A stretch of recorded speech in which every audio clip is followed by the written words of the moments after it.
Hello दोस्तों, कैसे हैं आप सभी।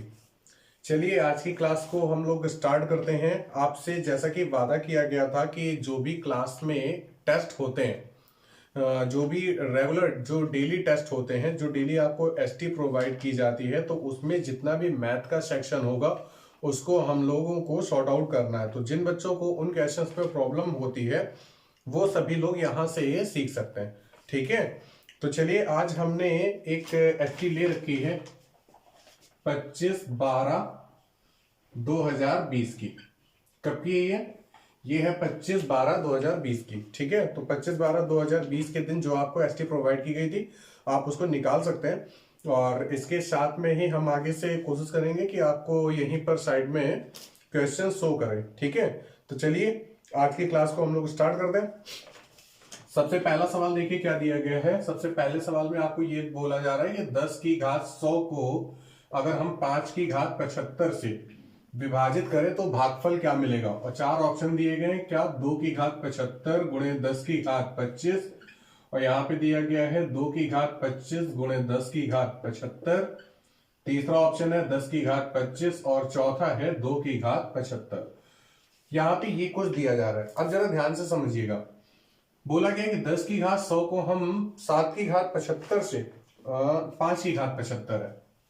7 की घात 75 नहीं बल्कि 5 की घात 75 है। 5 की घात हमें 75 से भाग कराना है और हमें ये देखना है कि शेष यहाँ पे भागफल कितना होता है। वैसे एग्जाम में तो वैसे आपसे शेषफल के क्वेश्चन ज्यादातर पूछता है, लेकिन ऐसा नहीं कि भागफल के क्वेश्चन नहीं पूछेगा। चलो जरा देखो, हम जानते हैं कि हम यहाँ पे 2 गुणे 100 को 10 की घात 100 को 2 की घात 100 गुणे 5 की घात 100 लिख सकते हैं। ठीक है, अब देखो जब हम यहां से 5 की घात 75 से भाग कराएंगे तो यहाँ पे 5 की घात 100 तो हट जाएगा, 5 की घात 75 तो खत्म हो जाएंगी। तो 2 की घात 100 गुणे 5 की घात 25 बचेगा। 5 की घात 75 ऊपर चला जाएगा तो 5 की घात 25 बचेगा। अच्छा है क्या, ये हमारा एक तरह से आंसर हो गया। लेकिन यहाँ पे है क्या, एग्जाम जो ये ऑप्शन दिए गए हैं वहां पे थोड़े से चेंजेस है। 2 की घात 100 है तो यहाँ पे 2 की घात 100 कहीं दिया ही नहीं जा रहा है। यहाँ पे 5 की घात 25 है, देखो 5 की बात कहीं है ही नहीं, बल्कि बात किसकी है, 10 की बात है। तो देखो हम 2 की घात 100 जो ये लिखा और ये जो 5 की घात 25 लिखा है, हम क्या करने जा रहे हैं, हम यहाँ पे 2 की घात 100 को 2 की घात 75 गुणे 2 की घात 25 लिख लेते हैं। क्यों, क्योंकि यहाँ पे 5 की घात कितनी लिखी हुई है, 25 लिखी हुई है। तो 2 की घात 100 को हमने 2 की घात 75 गुणे 2 की घात 25 में तोड़ लिया। अब आप जानते हैं n की पावर m इंटू m की पावर n, जैसे कि ये सपोज कर लो दिया है a की पावर m इंटू b की पावर m। तो जब यहां पर गुणा हो रहा होता है, अगर इनकी घातें समान है तो आप आधार को डायरेक्टली मल्टीप्लीकेशन करा सकते हो। तो 2 की पावर 75 इंटू 2 गुणे 5 को क्या लिख लोगे, 10 की घात ये 25 ही रहेगा। ध्यान रखिएगा इन दोनों का आप गुणा करा देते हैं लेकिन जो घातें होती हैं वो वही रहेंगी। तो a इंटू बी की पावर m। तो देखो जो पहला ऑप्शन दिया गया 2 की घात 75 गुणे 10 की घात 25, यही आपका आंसर होगा। ओके, बात समझ में आ गई ना। चलो भाई दूसरा सवाल लेते हैं, दूसरे सवाल पर बात करते हैं। आप सभी लोग अपने सवाल को पढ़ते जरूर रहिएगा, ठीक है। जब तक आप सवाल को पढ़ेंगे नहीं तब तक की सवाल क्लियर नहीं होगा, आपको समझ में तब तक नहीं आएगा। देखो भाई सेकंड नंबर में क्या बोला गया, बोला गया एक मिश्रण में चाशनी को आप शुगर बोल सकते हैं, शुगर और वाटर का जो अनुपात दिया जा रहा है वो 3:1 का है। तो आपसे पूछ रहा है कि इस मिश्रण में चाशनी की प्रतिशतता क्या है। परसेंटेज का बिल्कुल बेसिक सा सवाल है, चलिए सुनिए। आपसे पूछा है चाशनी का प्रतिशत, पूछा है शुगर का। तो एक बात बताइए, शुगर कितनी है, 3, कहां से, तो शुगर तो मिश्रण से है ना, तो मिश्रण आपका कितना है, 3 है शुगर और 1 है वाटर, तो टोटल कितना है, 4। ध्यान रखिएगा जब भी कभी भी कोई भी भिन्न होगी अगर हम उसको प्रतिशत में बदल लेंगे तो फिर हम 100 का गुणा कराते हैं और 100 का भाग कराते हैं। जो 100 का भाग कराते हैं वही प्रतिशत के चिन्ह के रूप में परिवर्तित हो जाता है। हम 4 से 100 में भाग कराएंगे 25 बार और 25 का गुणा 3 में करा देंगे तो कितना आ जाएगा, 75%। और यहां पर देखो भाई जो सेकंड ऑप्शन दिया गया था बी ऑप्शन, वही कितना है, 75%। तो हमारे यहां का आंसर कितना हो गया भाई, बी ऑप्शन हो गया। ठीक है, अगला देखो भाई तीसरा नंबर। तीसरे में आपसे क्या बोला जा रहा है, थर्ड में आपसे बोला गया एक परीक्षार्थी को किसी परीक्षा में 20% अंक प्राप्त हुए। ठीक है भाई, एक बंदा था, उसको 20% अंक प्राप्त हुए और वह 30 अंकों से फेल हो गया, तो आप इस बारे में क्या बोलेंगे? अभी उसके 20% नंबर आ रहे थे, परीक्षा का कोई ना कोई एक पूर्णांक होगा, ठीक है, उसी तरीके से परीक्षा का कोई ना कोई पासिंग मार्क भी होगा। तो हम मान लेते हैं जैसे कि किसी बंदे को यहां तक कि अगर आ गया तो फिर वो पास हो जाएगा। तो अभी उसके 20% नंबर आए थे और वो 30 अंकों से फेल हो रहा था, तो हमने क्या किया, अगर हम इसको 30 नंबर और दे दें, अगर हम इसको 30 नंबर और दे देंगे 20% के अलावा, अगर हम 30 नंबर इसको और दे देंगे तो ये पास हो जाएगा। सवाल में आगे क्या बोला है, किंतु यदि वह 32% अंक प्राप्त करता, अब क्या बोला, अगर वो 32% अंक प्राप्त करता तो न्यूनतम उत्तीर्णांक से, न्यूनतम उत्तीर्णांक मतलब आवश्यक पासिंग मार्क, न्यूनतम उत्तीर्णांक से 42 अंक अधिक है। तो फिर अब आप इसकी कंडीशन में क्या बोलोगे कि भाई जैसे कि सपोज करो एक दूसरा बच्चा था, उसके 32% अंक आए, आप ये कहेंगे, सवाल के कहने का मतलब ये है कि अगर हम इसके 42 नंबर कम कर दे तो ये क्या हो जाएगा, ये पासिंग मार्क वाली सीरीज पे पहुंच जाएगा। क्यों, अगर हम जैसे कि आप लोग एग्जाम वगैरह देते हैं, बोर्ड एग्जाम वगैरह देते हो, तो भाई जैसे सपोज करो 20% नंबर होते, तो अगर 13% नंबर और आते तब फिर आपके 33% नंबर आ पाते, तो 13% नंबरों की आवश्यकता होती थी। लेकिन यहां पे क्या होता था, अगर किसी बंदे के 60% नंबर है तो फिर आप क्या बोलेंगे, उसको फेल वाली सीरीज तक, मतलब उस बॉटम लाइन तक के पहुंचने के लिए कितना, 27% कम कर दे। तो कुछ उसी तरीके से जिसके ज्यादा मार्क्स आए हैं उसको कम कर दो और जिसके कम मार्क्स आए उसको ज्यादा कर दो। अच्छा एक बात बताओ, सपोज कर लो कि ये आपके मार्क्स हैं 20%, अगर आप 20% को आप लेके जाना चाहो 32% तक की, तो आपको कितने मार्क्स बढ़ाने होंगे, 12% आपको बढ़ाना होगा। कितने बढ़ाना होगा, 12%।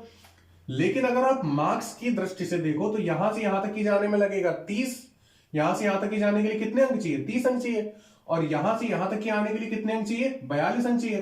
तो हम अगर यहां से यहां तक की पहुंचने के लिए बोले कि अंकों का अंतर कितना है, तो आप 30 ले लोगे, ये 42 ले लोगे, टोटल कितना, 72 अंक। हमें प्रतिशत तो सिर्फ 12% बढ़ाना है, लेकिन अगर हम अंकों के बारे में बात करें तो अंक कितने बढ़ाने, 72। तो 12% बराबर 72 के, तो 1% बराबर किसके, 6 के, 12 से आप भाग करा देंगे, 1% बराबर 6 के।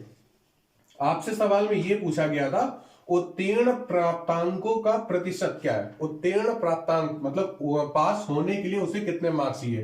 तो आपको ये वाली जो बॉटम लाइन थी ये हमें बतानी कि ये कितने, यहाँ पे कितने मार्क्स आ जाए। तो एक बात तो तय है कि 20 से ज्यादा आना चाहिए और 32 से कम आना चाहिए, तभी वो पास हो पाएगा। तो देखो 1% बराबर 6 के, अगर हम यहां से अपना पूर्णांक निकालें तो पूर्णांक तो भाई हमेशा 100% होता है, तो 100% बराबर किसके, 600 के। आपसे सवाल में क्या बोला गया था कि एक व्यक्ति के 20% मार्क्स आते, तो हम एक काम करते हैं, हम भाई उसको 600 का 20% मार्क्स दे देते हैं। तो 600 का जैसे ही आप 20% मार्क्स देंगे कितना आ जाएगा, 6 दूनी 12, 120। और बोला गया था कि वो 30 नंबर से फेल हो रहा था, अगर 30 नंबर से फेल हो रहा था तो आप उसको 30 नंबर और दे दो, तो अगर उसके 150 मार्क्स आ गए तो फिर वो पास हो जाएगा। 150 मार्क्स यहां पे 150 मार्क्स क्या था, पासिंग मार्क है। कैसे, जब 600 में 150 नंबर आएंगे तब वो पास हो पाएगा। तो सवाल में आपसे सिर्फ इतना पूछा है उत्तीर्ण प्राप्तांकों का प्रतिशत ज्ञात कीजिए, तो आपको प्रतिशत में बदलना है। तो पास होने के लिए कितने मार्क्स चाहिए, 150, कहां से, पूर्णांक से, पूर्णांक कितना है, 600। और कभी भी भिन्न को हम प्रतिशत में बदलेंगे तो 100 का गुणा कराते हैं और 100 का भाग कराते हैं, जो भाग कराएंगे वो प्रतिशत के चिन्ह में बदल जाता है। तो देखो भाई 1 0 से 1 0 कट जाएगा, 15 से 60 को काटोगे 4 बार, 4 से 100 को काटोगे 25 बार, तो आंसर आपका कितना आ जाना है, 25% आ जाएगा। बात समझ में आ गई। जिस किसी को अगर थोड़ी सी प्रॉब्लम इसमें लगे तो आप वीडियो को थोड़ा सा पीछे करके एक बार फिर से समझने की कोशिश करें, आपको समझ में आ जाएगा, ओके ना। और अगर किसी बच्चे को अभी भी ये चीजें प्रॉब्लम कर रही हैं, एक आधे क्वेश्चन प्रॉब्लम कर रहे हैं, तो उसके लिए आप परेशान मत हो, जब आप अपना टॉपिक पढ़ेंगे तो आपको ये सवाल बहुत ही आसानी से सीख जाएंगे, ठीक है। चौथा नंबर देखो, चौथे में आपसे बोला गया है कि 20% और 10% की क्रमिक छूट कितने एकल छूट के समतुल्य है। आपसे क्लास में कुछ इस तरीके से हमने बात की होगी कि भाई 20% की छूट दी जा रही है, 10% की छूट दी जा रही है, ठीक है। तो अगर समतुल्य छूट के बारे में बोलता है तो आप इसको अगर A% मान लो, इसको अगर हम B% मान लें, तो इक्विवेलेंट डिस्काउंट के लिए, इक्विवेलेंट छूट मतलब समतुल्य छूट के लिए, समतुल्य बट्टे के लिए हम लोग एक फॉर्मूला यूज करते हैं, A+B माइनस AB अपॉन 100। ये डिस्काउंट के लिए हम लोग फॉर्मूला यूज करते हैं। अगर आप सीधे सीधे इसको लगाना चाहो तो इसी को लगा सकते हो, कर लो भाई। 20 + 10 माइनस A के प्लेस पे कितना 20 और B के प्लेस पे कितना 10 बटे में 100। 20 और 10 को जोड़ोगे 30 और 2 जीरो से ये देखो 2 जीरो कट गए, 2 का गुणा 1 में, तो 30 में 2 घट जाएगा, कितना हो जाएगा 28% हो जाएगा। अगर आप इसी को और भी किसी तरीके से करना चाहेंगे तो कर सकते हैं। हमने मान लिया कि हमने एक शर्ट खरीदी कितने की 100 की, हमने एक शर्ट खरीदी कितने की 100 की। सवाल में आपसे बोला गया कि उसने पहले 20% की छूट दी, तो हमने कहा ठीक है भाई, आप हमें 20% की जैसे ही छूट देंगे तो वस्तु कितने में 80 में बिक जाएगी, 80 में बिक जाएगी ना। फिर हुआ क्या, उसने बोला चलो 10% की और छूट ले लो, तो जैसे उसने 10% की हमें छूट दी तो 80 में 10% की कमी होगी, तो 80 का 10% कितना होता है 8, 8 कम कर दिया जाएगा, तो वस्तु कितने में बिक जाएगी 72 में। आपसे बोल रहा है कि भाई आप समतुल्य छूट बताएं, आप ये दो दो छूटें मत बताओगे, हमें एक 20% की मिली, एक दूसरी 10% की मिली, आप डायरेक्टली एक रेट % बताओ कि क्या चेंज हुआ है। तो पहले कितना था, पहले रेट था 100, अब रेट कितना हो गया, अब रेट हो गया 72, तो कितने की कमी हो गई है, कमी हुई है 28 की। कहां से हुई है ये कमी, तो कमी तो 100 से हुई है ना, तो जहां से कमी होती है उसको हम लोग नीचे रखते हैं हमेशा, और प्रतिशत में बदलने के लिए आपने सीख रखा है 100 का गुणा और 100 का भाग करते हैं। जो भाग कराएंगे वो प्रतिशत के चिन्ह में परिवर्तित हो जाता है, तो 100 से 100 कट जाएगा और 28% आपका आंसर आ जाना है। नहीं आया, क्लियर है। चलिए भाई, चौथा सवाल अब खत्म हुआ, अब जरा बात करते हैं पांचवे के बारे में।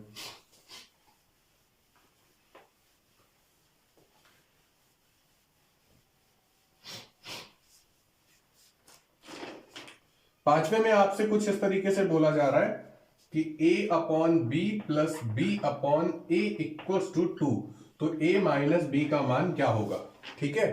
अच्छा एक बात बताइए, यहां की वैल्यू प्लस यहां की वैल्यू बराबर 2 है, क्यों, यहां का मान प्लस यहां का मान बराबर किसके है 2 के है।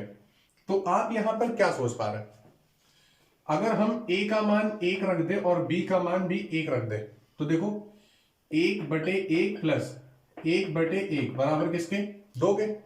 1 से भाग कराओगे 1 में 1 ही रहना है, 1 से भाग कराओगे 1 में 1 ही रहना है, तो 1 और 1 बराबर किसके 2 के। तो कंडीशन क्वालिफाई है ना, जो हमने यहाँ पे वैल्यूज मानी है उनकी कंडीशन क्वालिफाई है, और जब कंडीशन क्वालिफाई है तो इस केस पे आप डायरेक्टली बोल सकते हैं कि हम A का मान 1 और B का मान 1 रख सकते हैं। तो जैसे ही आप A का मान 1 और B का मान 1 रखोगे तो 1 और 1 के बीच का अंतर कितना मिल जाएगा 0 का। तो जो पहला ऑप्शन दिया गया है पांचवें क्वेश्चन का वही आपका आंसर हो जाएगा। क्लियर हो गया ना। चलिए इसको भी हटा देते हैं। देखो अब भाई जरा छठा नंबर 6 में क्या बोल रहा है। 6 में बोला है एक व्यक्ति अपनी घड़ी को 720 रुपए में बेचता है, तो 720 रुपए में बेचता है मतलब ये सेलिंग प्राइस है, ये विक्रय मूल्य है, तो उसे 25% की हानि होती है। अच्छा जब वो 720 में बेचता है तब उसे 25% की हानि है। सुनिएगा जरा, 720 में बेचता है ये अलग बात है, हम मान लेते हैं हमने अपनी कोई घड़ी 100 की खरीदी थी, हमने अपनी घड़ी कितनी खरीदी 100 की खरीदी है। तो आपसे बोला है कि पहले तो भाई जब 720 रुपए में वो बेच रहा था तब उसे 25% की हानि होती है। हम मान लेते हैं कि अगर जो हमने घड़ी खरीदी थी अगर उसे हम 25% की हानि पर बेचते तो वो कितने में बिकती 75 में बिकती। लेकिन सवाल कितने बोल रहा है, सवाल बोल रहा है कि हम 720 में बेच रहे हैं, हमारे हिसाब से वो 75 में बेचेगा और सवाल के हिसाब से कितने में बेच रहा है 720 रुपए में, तो हमारा जो 75 होगा वो सवाल के 720 रुपए के आप बराबर कर दीजिए। सवाल में आगे क्या बोला है, सवाल में आगे ये बोल रहा है कि 25% का लाभ प्राप्त करने के लिए उसे वह घड़ी कितनी कीमत पे बेचनी चाहिए। तो अगर हमें 25% का लाभ देखना है तो आप 100 वाली चीज को 25% के लाभ पे बेच दो, तो कितने में 125 में। हमारे हिसाब से जो चीज हमने 100 की खरीदी अगर हम 25% की हानि पे बेचते हैं तो वो 75 की बिकती। लेकिन जब हमने 25% का लाभ कमाने को सोचा तो 100 वाली चीज कितने में बिकी 125 में। लेकिन सवाल में क्या है, सवाल में जब 25% की छूट मिल रही थी, जब 25% की उसे हानि हो रही थी तब वो 720 में बेच पा रहा था। अब उसे 25% का लाभ देखना है, तो हम किसकी वैल्यू निकालें? 125 की। अगर 75 बराबर 720 के, तो 125 बराबर किसके? आपको क्लास में समझाया होगा इस तरीके के सवाल। तो 125 ऊपर और ये 75 नीचे, गुणे में कितना? 720। सॉर्ट आउट कर लो। 25 तिया 75 और 25 से काटोगे 5 बार, 3 से काट लो भाई तो 24, 24 तिया कितना होता है? 72। 24 का गुणा में 5 में कराना है, कितना मिल जाता है? 120। एक जीरो पहले से लगाए, एक जीरो और लगा दो, तो 1200 रुपए आंसर हो जाएगा। तो देखो जो बी ऑप्शन दिया गया है वही हमारा आंसर होगा। आ गई बात समझ में? अगर किसी ने ये टॉपिक्स अभी नहीं पढ़े हैं तो वो थोड़ा पेशेंस बना के रखे। ये जैसे ही आप टॉपिक्स पढ़ लेंगे तब फिर आपको ये सारी चीजें अच्छे से समझ में आने लगेंगी, ठीक है? तब फिर बहुत ही अच्छे से आने लगेंगी। 7वें नंबर में देखो ये कुछ सवाल दिए गए। √248 plus square root of 52 plus square root of 144। Simplification का बहुत ही सिंपल सा सवाल है। आप 144 का वर्गमूल देखो कितना होता है? 144 का वर्गमूल कितना होता है? 12। तो 144 के वर्गमूल की जगह पे आप क्या लिखोगे? 12। 52 और 12 को जब जोड़ोगे तो कितना बन जाएगा भाई? 64। तो देखो 64 बन गया। आप 64 का जरा वर्गमूल निकालो, तो 64 का वर्गमूल कितना होता है? 8। तो 8 हो गया। अब 248 और 8 को जोड़ो, कितना? 256। तो 256 और 256 का वर्गमूल कितना होता है? 16। बस बात खत्म। तो यहां पे देखो भाई, जो सी ऑप्शन दिया है भाई आपका आंसर हो गया। ओके ना? तो चलो भाई हम 7 नंबर भी हटा देते हैं। 7 नंबर बिल्कुल सिंपल सा सवाल था। हाँ, अब देखिए जरा 8 के लिए। 8 के लिए अभी आपसे 2 दिन पहले ही बात हुई है। कुछ सवाल इस तरीके से लिखा हुआ 0.3939 बार। तो आपसे इसको साधारण भिन्न के रूप में परिवर्तित करना है। जब ऐसा सवाल उस दिन आया हुआ था तो हमने आपको वहां पे पूरा कैलकुलेट करके अच्छे से समझाया था, और शायद उसके लाइव क्लास भी यूट्यूब पे पड़ी हुई है, तो आप उसको देख सकते हो। हमने आपको वहां पे ये समझाया था, जो पूरी संख्या लिखी हो उस संख्या को आप पहले वैसे ही लिख लो, ठीक है? जितने अंकों के ऊपर बार ना लगा हुआ करे उस संख्या को घटा दिया करो। तो 39 के ऊपर तो बार का चिन्ह नहीं है, तो आप 39 को घटा दें। और फिर हमें करना क्या है? जितने अंकों के ऊपर बार का चिन्ह है उतने 9 लगा दो, और जितने के ऊपर बार का चिन्ह नहीं है उतने क्या कर दो? 0 कर दो। तो चलो भाई 39 में से अगर 39 को घटा दोगे तो कितना बचेगा? 3900, और बटे में कितना है? 9900। जो कैलकुलेट हो रहा है उसको कैलकुलेट कर दो, तो 2 0 से 2 0 कैंसिल हो जाने। यहाँ पे देखो 39 है, यहाँ देखो 99। 3 से कट रहा है तो 3 से काट लो। 3 एकम 3, 3 त्रिक 9, और 3 से काटोगे 3 त्रिक 9, 3 त्रिक 9। तो कहने मतलब आंसर कितना आ गया? 13/33। और देखो भाई 13/33 किस ऑप्शन में दिया गया? तो 13/33 पहले ही ऑप्शन में दिया गया। आ गया? चलो अगला बढ़ते हैं। ये छोटे छोटे सवाल आप कभी भूले मत, हाँ, अक्सर एग्जाम में आते रहते हैं। 9 नंबर देखो क्या बोला गया। 9 में बोला गया 20% की छूट देने के बाद एक रेडियो 1200 रुपए में उपलब्ध है, इसका अंकित मूल्य कितना है? हमने मान लिया कि इस रेडियो की जो एमआरपी थी वो कितनी थी? 100 की। अगर कोई व्यक्ति 20% की इस पे छूट देगा तो जाहिर सी बात है 80 का ये क्या हो जाएगा? बिक जाएगा। सवाल में आपसे ये बोला कि 20% की छूट देने के बाद में एक रेडियो 1200 में बिकता है, तो हम बोलेंगे कि 80 वाली चीज, 80 वाला जो था वो कितने में? 1200 में। तो 80 बराबर किसके? 1200 के। आपसे बोला है कि इसका अंकित मूल्य कितना है, तो 100 पूछा है। 80 बराबर 1200 के, तो 100 बराबर किसके? तो 100 ऊपर हो जाएगा, 80 नीचे, गुणे 1200। कैलकुलेट कर लो। 1 0 से 1 0 कट जाएगा। 8 से भाई भाग कराओगे 120 में तो 15 बार जाता है, और 1 0 यहां पे लगा हुआ तो वो लगा रहेगा। 150 का गुणा 10 में करा दोगे तो कितना? 1500 का। मतलब उस रेडियो पर कितना मूल्य अंकित होगा? 1500। तो जो सी ऑप्शन दिया है 1500 वही आपका आंसर हो गया। इतनी चीज समझ में आ गई ना?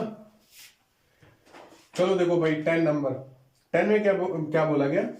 10 जो है वो एक तरह से भाई मिक्स प्रोपोर्शन का क्वेश्चन है, ठीक है? तो मिश्र समानुपात का। तो अगर किसी ने नहीं पढ़ा है तो थोड़ा सा पेशेंस बना कर रखेगा। हाँ, एक किसान प्रतिदिन 6 घंटे कार्य करके एक खेत को 18 दिन में जोत सकता है। 6 घंटे काम करता है और कितने दिन में? 18 दिन में जोत सकता है। M1 D1 H1 T1 upon W1 equals to M2 D2 S2 T2 upon W2।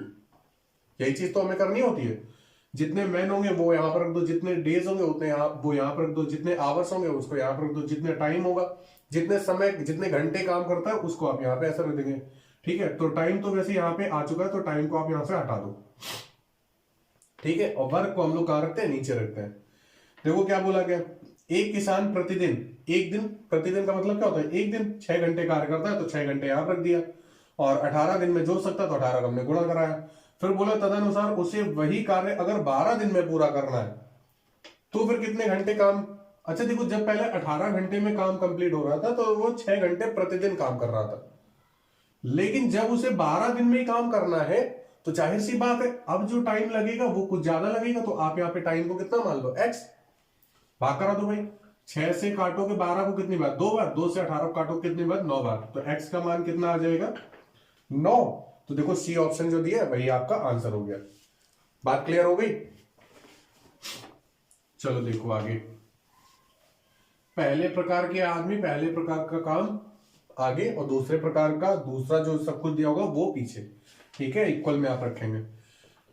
11 number देखो क्या दिया, 11 में बोला गया ए बी और सी एक कार्य को ए करता है 24 दिन में, बी करता है 5 दिन में, और सी करता है 12 दिन में। आपसे बोला है वे एक साथ मिलकर इस कार्य को कितने दिनों में पूरा करेंगे, वे एक साथ इस कार्य को कितने दिनों में पूरा करेंगे। चलिए सुनिए, ए काम करता है 24 दिन में, बी काम करता है 5 दिन में, सी कर सकता है 12 दिन में।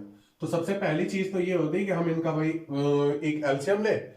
ये क्योंकि टाइम है, यहाँ पे हम लोग इनकी क्षमता रखते हैं, यहाँ पे क्या करते हैं, वर्क मानते हैं। तो 24, 5 और 12 का एलसीएम कितना, हमने मान लिया कि इनको 120 काम करना है। कितना काम करना है, 120। तो अगर हम ए से कराते हैं तो 24 दिन में अगर काम करता है तो 24 से भाग कराओगे तो 5 इसकी क्या जाएगी क्षमता, 5 से अगर हम भाग कराएंगे तो कितनी, 24 आ जाएगी। अगर हम 12 से भाग कराएंगे तो इसकी क्षमता कितनी, 10। आपसे क्या बोला गया था, आपसे ये बोला जा रहा है कि वे एक साथ मिलकर इस कार्य को कितने दिन में पूरा करेंगे। कौन से कार्य को, यही जो करना था 120, कौन, तीनों मिल करके। तो तीनों की भाई क्षमताएं जुड़ जाएंगे, 24 और 10 34, 34 और 5 39, तो 120/39 है। और ये जो संख्या है देखो 3 से कट रही, तो 3 से काट दो, 3 से काटोगे 13 बार में, और 3 से काटोगे 3 चौके 12, 40/13, और 13 से जब 40 में भाग कराओगे तो 13 3 39, और एक जो शेषफल बचेगा उसे नीचे रख दो, 3 सही 1/13 दिन। कितना समय लगेगा, 3 सही 1/13 दिन। ओके, कितना आ गया। चलो भाई 12 नंबर पे बात करते हैं। 12 नंबर क्या कुछ बोल रहा है,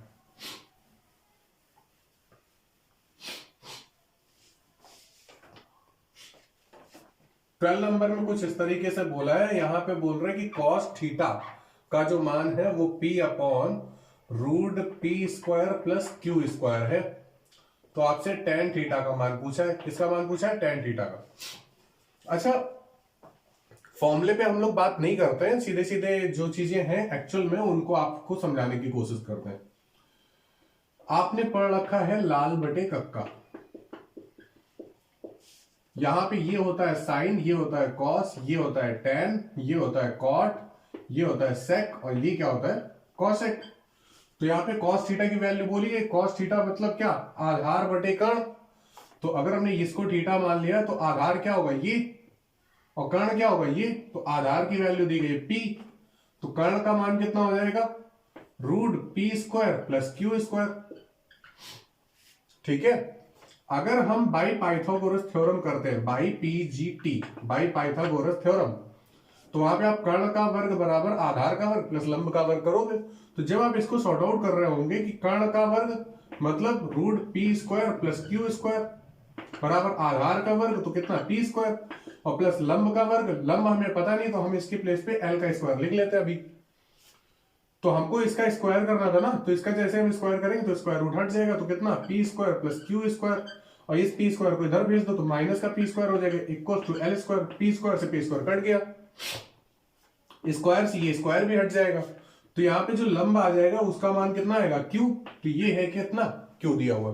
तो सबसे पहली बात हमें तीसरी साइड निकालनी है।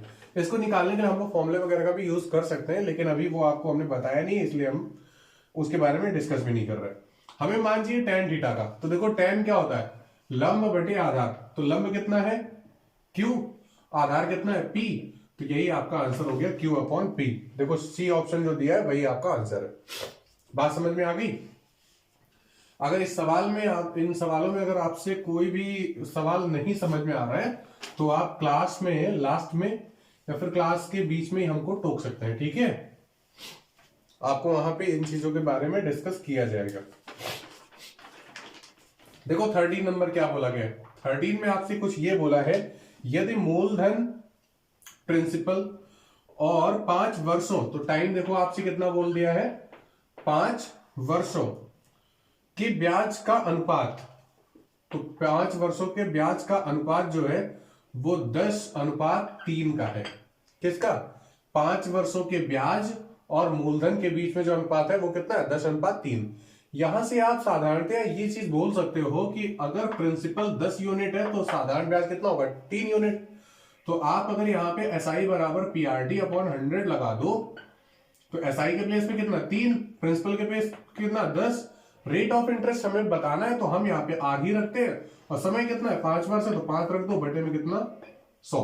1 0 से 1 0 कट जाएगा, 5 से 10 को काटोगे 2 बार, 2 का गुणा आप 3 में करा दोगे तो 6 आ जाएगा।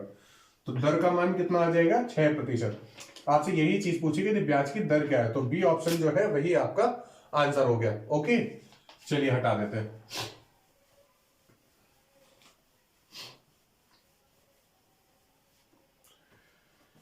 देखो भाई अब 14 नंबर के बारे में बात आती है।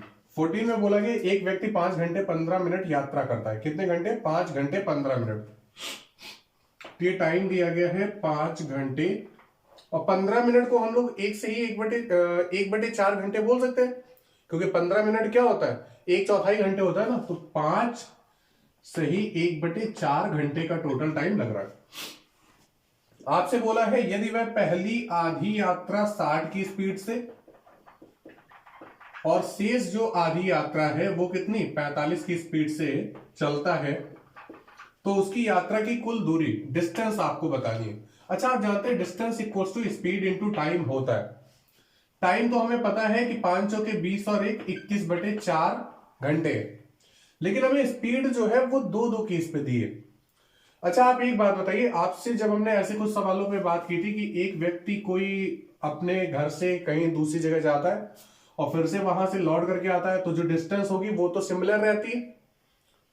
तो क्या यहाँ पे जब 2 पार्टों में डिस्टेंस चली गई तो क्या वहां पे डिस्टेंस सिमिलर नहीं है? कुछ आपसे यही तो बोल रहा है कि जितनी दूरी यहां से यहां तक चली है, मतलब पहले आधी दूरी तक चला फिर आधी दूरी तक चला, तो अगर ये 100 किलोमीटर चला है तो यहाँ पे भी तो 100 किलोमीटर चला है, तो डिस्टेंस दोनों केस पे समान है ना। और जब डिस्टेंस समान होती है तो अगर हम एवरेज स्पीड निकालेंगे तो एवरेज स्पीड होता है 2x y upon x plus y. तो 60 और 45 को आप जोड़ो, कितना? 105 मिल जाएगा। 15 से भाई काट दो, 15 3 45 और 15 से काटोगे 15 7 105। इसको भाई जरा कैलकुलेट कर लो, तो फिर कैलकुलेट करने की भी जरूरत नहीं, 3 दूनी 6 लिख लेते।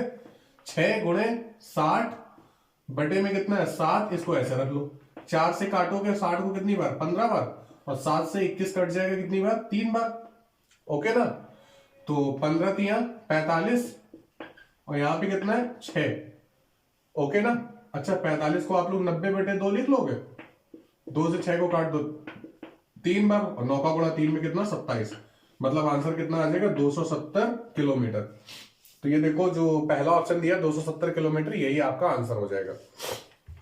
नहीं आया? आ गया ना? चलिए हटा देते हैं। ध्यान रखिएगा इस सवाल में हमें एवरेज स्पीड का कॉन्सेप्ट अपनाना था, क्योंकि ना ही तो हम 60 ले सकते थे और ना ही तो हम 45 ले सकते थे। तो जब 60 और 45 नहीं ले सकते तो हम एवरेज स्पीड निकाले। एवरेज स्पीड निकालने के लिए डिस्टेंस सिमिलर दे, और डिस्टेंस सिमिलर होने के केस पे हम लोग क्या करते हैं? 2xy upon x plus Y. जहां पे x क्या थी? x पहली डिस्टेंस, पहली जो चाल थी 60 किलोमीटर वो है, और जो y है वो दूसरी की चाल है। तो जो 45 दिया है वो सेकेंड हो। 15 नंबर जो है वो इसमें कुछ क्लियर आया नहीं है, ठीक है? तो 15 नंबर पे हम बात नहीं करते, क्योंकि जो मेरी 3 लाइनें हैं वो कटी हुई हैं, ठीक है? तो 15 नंबर पे हम लोग किसी और दिन बात करेंगे, उम्मीद है आपने कर लिया होगा। वैसे आप 16 नंबर देखिए। 16 में क्या बोला गया है? 16 में बोला गया एक संख्या x 7 से विभाज्य है, थी भाई कोई जो संख्या है x वो 7 से विभाज्य। अब इस संख्या को 8, 12 और 16 से विभाजित किया जाता है। तो ये जो संख्या है जो 7 से कट रही है उसे 8, 12 और 16 से भी विभाजित किया जाता है।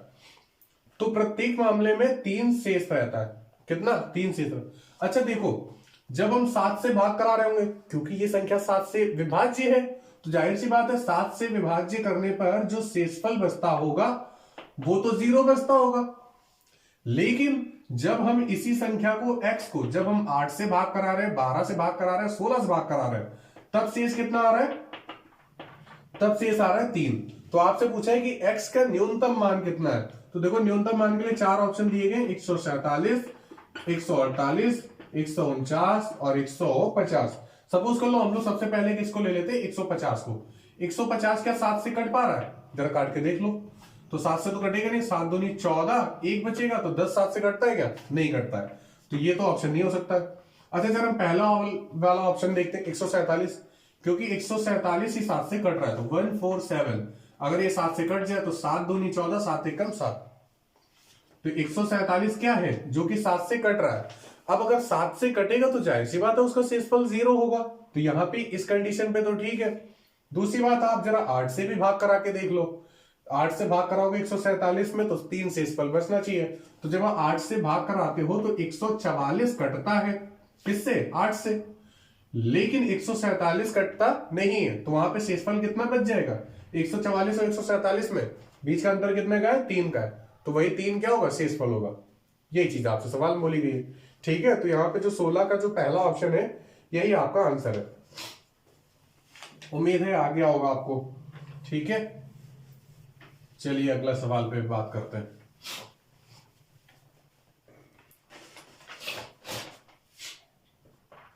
ठंडी का समय चल रहा है और ठंडी में आप सभी लोग बच के रहिए, क्योंकि आप देख रहे हैं यहाँ पर तो तबीयत धीरे धीरे खराब होती जा रही है। ठीक है, अभी जब तक कि तबीयत थोड़ा बहुत ठीक है तब तक तो आप लोगों को एजुकेशन दे रहे, और अगर थोड़ी सी अब तबीयत धीरे धीरे ज़्यादा कुछ खराब होती है तो शायद घर पे थोड़े बहुत दिन बैठना पड़ जाएगा।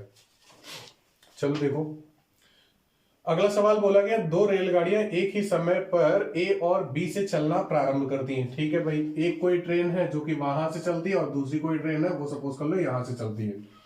बोला है एक दूसरे की तरफ क्रमशः ये 75 किलोमीटर पर घंटे की स्पीड से और ये किस स्पीड से? 50 किलोमीटर प्रति घंटे की स्पीड से आगे बढ़ती हैं। जब एक स्थल पर वे एक दूसरे के सामने आ जाती हैं तो देखा जाता है, देखो क्या बोला है, जब एक स्थल पर वे एक दूसरे के सामने आती हैं, तो सपोज कर लो यहां पर पहुंची तो ये वाली ट्रेन यहां पे पहुंच गई और ये वाली ट्रेन कहां? इधर पहुंच गई।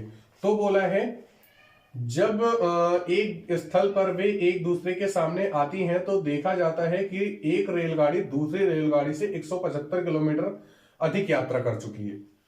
देखो सुनो भाई, अगर इनकी स्पीड्स सिमिलर होती तो समान समय में समान दूरी तय करती, लेकिन ऐसा नहीं हुआ। इसकी स्पीड ज्यादा है और इसकी स्पीड क्या है? कम है। तो इसकी वजह से इस वाली ट्रेन ने 175 किलोमीटर की यात्रा क्या कर ली है? ज्यादा तय कर ली है। 175 किलोमीटर ज्यादा चली है। अगर इसने 100 किलोमीटर चला होता तो इसने 275 चला होता। क्यों? क्योंकि आपसे बोला है कि 175 किलोमीटर अधिक यात्रा कर चुकी है। आपसे पूछा है कि ए और बी के बीच की दूरी ज्ञात कीजिए। क्या आपसे पूछा है? कि ए और बी के बीच की दूरी ज्ञात कीजिए। अच्छा देखिए यहां पे है क्या, यहां पर आप अगर ऑप्शन का यूज करना चाहो तो ऑप्शन का यूज कर सकते हो। ठीक है, अभी तो आप डायरेक्टली ऑप्शन का यूज करके ही चेक कर लो। हाँ, क्योंकि टाइम एंड डिस्टेंस कुछ बच्चों ने पढ़ा है और कुछ बच्चों ने नहीं पढ़ा है। जिसने नहीं पढ़ा है उसको फिर प्रॉब्लम होगी। चलो देखो, दूसरी बात यह है कि यहाँ पे अगर आप एवरेज स्पीड का यूज करना चाहो तो एवरेज स्पीड का भी आप यूज कर सकते हैं। ठीक है, लेकिन एवरेज स्पीड में यही है कि जो टाइम वगैरह यहाँ पे बात हुई नहीं है। क्यों? क्योंकि आपसे ये बोला गया ए और बी से चलना प्रारंभ करती हैं और एक दूसरे की तरफ क्रमशः 75 किलोमीटर प्रति घंटे और 50 की स्पीड से आगे बढ़ती हैं। जब एक स्थल पर वे एक दूसरे के सामने आती है तो देखा जाता है कि एक रेलगाड़ी दूसरी रेलगाड़ी से 175 किलोमीटर अधिक यात्रा कर चुकी है। तो कुछ आप इसी तरीके से कर रहा हूं कि ये वाली जो थी वो 50 किलोमीटर पर घंटे की स्पीड से चल रही है और ये वाली कितनी 75 किलोमीटर पर घंटे की स्पीड से चल रही है। तो एक बात बताओ, एक घंटे में इसके द्वारा तय की गई दूरी कितनी 50 किलोमीटर और एक घंटे में इसके द्वारा तय की गई दूरी कितनी 75 किलोमीटर। ये इधर आ रही है, ये इधर आ रही है, तो इन दोनों के बीच की दूरी तो भाई कम होगी। तो अगर आप एक्चुअल में बात करेंगे तो एक घंटे में ये जो ट्रेन है ये 75 और 50 टोटल कितना 125 किलोमीटर चलती है। अगर हम दोनों ट्रेनों की संयुक्त दोनों ट्रेनों की अगर बात करेंगे तो ये 75 किलोमीटर एक घंटे में इधर जाती है, ये वाली ट्रेन एक घंटे में 50 किलोमीटर इधर आती है। तो एक घंटे में टोटल ये कितना चलेंगे 175 किलोमीटर। लेकिन अच्छा एक जरा ध्यान समझिएगा, जब ये दोनों ट्रेनें मिली थी तो 175 किलोमीटर ये वाली ट्रेन ज्यादा चली। अच्छा ये ज्यादा क्यों चली, क्योंकि स्पीड ज्यादा है। कितनी ज्यादा है इससे ज्यादा है 25। तो एक घंटे में ये कितना ज्यादा चलेगी, एक घंटे में 25 किलोमीटर ज्यादा चलेगी। तो 175 किलोमीटर चलने में कितना टाइम लगेगा, 25 में आप ऐसी संख्या का गुणा कराओगे 175 हो जाए। तो हम किससे कराते 7 से। तो अगर 7 से इधर गुणा कराओगे तो 7 से इधर भी तो गुणा कराना पड़ेगा। 7 से 25 में कराओगे कितना 175 किलोमीटर। तो 175 किलोमीटर चलने के लिए इस ट्रेन को कितना 7 घंटे का समय लगेगा। 175 किलोमीटर नहीं बल्कि 175 किलोमीटर अधिक चलने में, 175 किलोमीटर अधिक चलने में इस ट्रेन से मतलब टोटल कितना टाइम लगेगा 7 घंटे। अच्छा आप एक बात बताएं, अगर दोनों ट्रेनें एक घंटे में 125 किलोमीटर चल रही हैं तो 7 घंटे में कितना चलेंगी। 7 से हम दोनों तरफ गुणा करा दो। 7 बना 35 के 5 हासिल 3, 7 दूनी 14, 14 3 17 के 7 और कितना हासिल 1, 7 एकम 7 और 1 8। तो 875 किलोमीटर ही आपका आंसर हो जाएगा। बात समझ में आ गई। अगर नहीं समझ में आया तो एक बार फिर से जरा इसको आप थोड़ा सा पीछे कर देखें और आपको समझ में आ जाएगा। चलिए भाई आगे बढ़ते हैं। आगे देखो भाई 18 में क्या बोला गया है। 18 में आपसे बोला जा रहा है ऐसे लंब वृत्तीय शंकु का आयतन जिसे 4.2 डेका मीटर कोर की लकड़ी के घन से बनाया गया हो और जिसमें कम से कम एक लकड़ी व्यर्थ हुई हो, जिसमें कम से कम लकड़ी व्यर्थ हुई हो। अच्छा एक बार फिर से जरा पढ़ते हैं। ऐसे लंब वृत्तीय शंकु का आयतन ज्ञात करो। तो कोण हमें बनाना है जिसमें 4.2 डेकामीटर। अब सुनिए जरा, एक घन है कुछ इस तरीके का,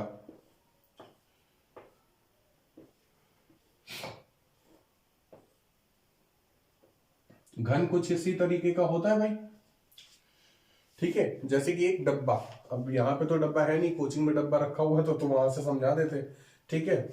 चलो कोई बात नहीं। हाँ तो हमें क्या करना था, अच्छा इसको अगर हम इस तरीके से मिला दें तो फिर आपको थोड़ा सा इसके फलक के बारे में जानकारी मिल जाएगी।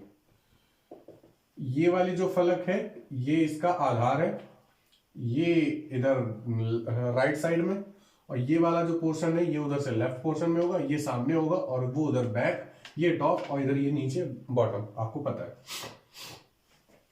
ठीक है। तो हमें क्या करना है, हमें यहाँ पे एक शंकु बनाना है। अच्छा ये एक घन था, तो घन की जो भुजा दी जा रही है वो बोला है 4.2 डेकामीटर है, डीएम हम लिख सकते हैं अभी। हाँ तो 4.2 डेकामीटर है, तो 4.2 की सभी साइड्स होंगी, क्योंकि आप जानते हैं एक घन की सभी भुजाएं क्या होती है बराबर।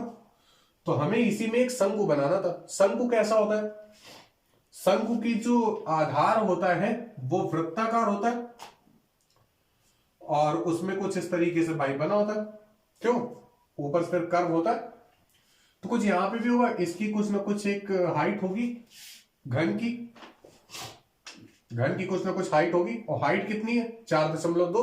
तो जाहिर सी बात है कि ये जो हाइट होगी ये भी कितनी होगी 4.2। लेकिन जो ये है व्यास, तो ये भुजा का ही तो काम करेगा, व्यास जो होगा वो 4.2 डेकामीटर होगा। तो हम ये बोलेंगे त्रिज्या कितनी है, त्रिज्या है 2.1 मीटर, क्योंकि आधी हो जाएगी। आपसे क्या पूछा है, आपसे ये पूछा है कि लंब वृत्तीय शंकु का आयतन। तो लंब वृत्तीय शंकु का आयतन कितना होता है, 1/3 पाई आर स्क्वायर इंटू एच। तो 1/3 पाई के प्लेस पे कितना 22/7, आर स्क्वायर, आर के प्लेस की वैल्यू कितनी है 2.1, तो 2.1 गुणे 2.1 इंटू एच, हाइट कितनी है 4.2, तो 4.2 लिख लो। 7 तियां, अच्छा देखो दशमलव हटा रहे, एक जीरो बढ़ा रहे, 7 तियां 21, 21 से 21 देखो कट गया। ठीक है, अब हमें क्या करना है, अब हमें इनका गुणा कराना है और 10 से भाग कराना है। ठीक है, तो उम्मीद है आप लोग गुणा तो करा ही लोगे। और रही बात अगर ऑप्शन आंसर की, तो आंसर के बारे में जरा देखो। हम यहाँ पे जब इसका और इसका गुणा कराएंगे तो दशमलव जो होगा वो 2 अंकों के बाद लग जाएगा। कितने अंकों के बाद, 2 अंकों के बाद। और जब हम 10 से भाग कराएंगे तो दशमलव कहां लगेगा, 3 अंकों के बाद लगेगा। तो यहाँ पे देखो जो पहला ऑप्शन दिया था वो ऐसा था 19404, तो दशमलव यहां लगा था, तो ये ऑप्शन तो हो नहीं सकता है। दूसरा बोला गया 194.04, तो ये भी नहीं हो सकता है। क्यों, क्योंकि जो दशमलव आएगा वो 3 अंकों के बाद में आएगा। और तीसरा ऑप्शन क्या था 19404, ये भी नहीं आना है। क्यों, क्योंकि यहाँ पे दशमलव है ही नहीं। और जो चौथा ऑप्शन आ रहा है वो है 19.404, तो यहाँ पे जो चौथा ऑप्शन है वही हमारा आंसर होगा। क्यों, क्योंकि यहाँ पे जो दशमलव है वो 3 अंकों के बाद आ रहा है। यहां देखो इन दोनों संख्याओं का गुणा होगा तो 2 अंकों के बाद दशमलव लगेगा, और जब आप 10 से यहाँ पे भाग करा रहे हो तो 1 अंक के बाद में और दशमलव लगेगा ना, तो 2 और 1 टोटल 3 अंक के बाद में दशमलव लगेगा। बात समझ में आई।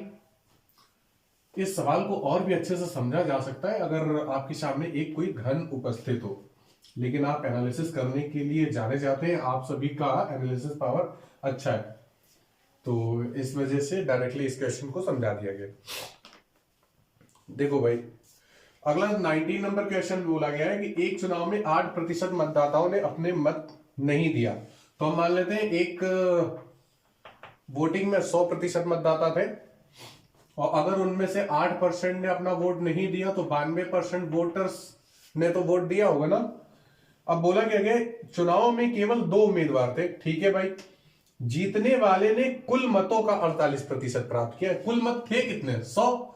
अब ये बात अलग है कि 8% नहीं डाल देगा, तो जो जीतने वाला उम्मीदवार है उसने टोटल वोट का 48% लिया, मतलब उसको 48% वोट मिले। ठीक है, अब जरा सुनिएगा, जो इलेक्शन में जीत और हार निश्चित होती है वो कहां से निश्चित होती है, वो निश्चित होती है डाले गए वोटों से। तो 8% जो वोट नहीं डालने गए उनका वोट काउंट ही नहीं होगा, जितने वोट डालने जाएंगे उन्हीं का तो काउंट होगा। कितने, 92, तो 92 में से जो 48 थे वो तो जीतने वाले को मिल गए ना, तो बाकी के हारने वाले को कितने मिले होंगे, 44। अब सवाल में आपसे ये चीज अलग बोली गई थी कि भाई जो जीतने वाला बंदा है, जो विनर था, उसको टोटल वोट का 48% मिला, तो हमने 100 का 48% को दे दिया था। लेकिन हारने वाले को कितना मिलेगा, तो आप 92 में से 48 को घटाएंगे तो कितना, 44। जीतने वाले को 48 मिला, हारने वाले को 44 मिला। अच्छा एक बात बताओ, कितने प्रतिशत वोटों से ये ज्यादा जीत रहा है, 4% से हमें लग रहा है ना, हमारे हिसाब से तो 4 से जीत रहा है। लेकिन सवाल में ये बोला गया 48% मत प्राप्त कर अपने विरोधी को 1100 मतों से हराया है। हमें तो लग रहा है भाई 4 से हराया है, लेकिन सवाल कितना बोल रहा है कि 1100 से हराया है। आपसे क्या पूछा गया, सवाल में ये पूछा है चुनाव में मतदाताओं की कुल संख्या कितनी थी। मतदाताओं की कुल संख्या कितनी थी, 100। यहां पे भी 4 की वैल्यू दी, तो हमें इससे हमें 4 की जगह क्या करना है, 100 करना है। तो हम एक काम करते हैं, इधर भी 25 का गुणा कर देते हैं और इधर भी 25 का गुणा कर देते हैं। गुणा करा दो, 25 का गुणा 0 में 0, 0, 25 से कम 25 के 5 हासिल 2, 25 से कम 25 और 2 27, तो कितना हो जाएगा 27,500। तो देखो भाई जो चौथा ऑप्शन दिया है वही आपका आंसर हो जाएगा। कौन सा, 4th ऑप्शन आपका आंसर है। ओके ना, चलो अगला देखो भाई 20 नंबर। 20 में ये बोला गया 10 महिलाएं एक कार्य को 8 दिन में पूरा कर सकती हैं। कुछ उसी तरीके का सवाल है जैसा हमने अभी क्वेश्चन नंबर 10 को देखा था। बोला गया 10 महिलाएं एक कार्य 8 दिन में पूरा कर सकती हैं, और फिर बोला गया 10 बच्चे उस कार्य को 12 दिन में। अच्छा देखो ये महिलाएं हैं तो इनको हम वोमेन लिख देते हैं। 10 वोमेन 8 दिन में पूरा कर सकती हैं, और जो 8 बच्चे हैं, तो बच्चे को हम बी लिख देते हैं, बॉय मान लो। और 8 कितने बच्चे, 10 बच्चे हैं, बच्चे भी कितने हैं, 10 हैं। तो 10 बच्चे उस कार्य को 12 दिन में कर सकते हैं। तो आपसे पूछा गया बताइए कि 6 महिलाएं और 3 बच्चे एक साथ इस कार्य को कितने दिनों में पूरा करेंगे। 10 से 10 कैंसिल हो जाएगा, 8 को 4 से काटोगे 2 बार, 12 को 4 से काटोगे 3 बार। तो W है यहाँ पर, बॉय को नीचे ले आओ, W/B इक्वल टू 3 जहां पे था उसको वहीं पर रखो, 2 को इधर से भेज दो। तो हम यहाँ पे बोल सकते हैं कि अगर वोमेन 3 काम करती तो फिर बॉय कितनी, 2। ये ध्यान रखिए ये काम जो है ये 1 यूनिट में है, तो इसको हम लोग क्षमता भी बोलेंगे कि W की अगर वोमेन की अगर क्षमता 3 यूनिट है तो बॉय की क्षमता कितनी है, 2 यूनिट।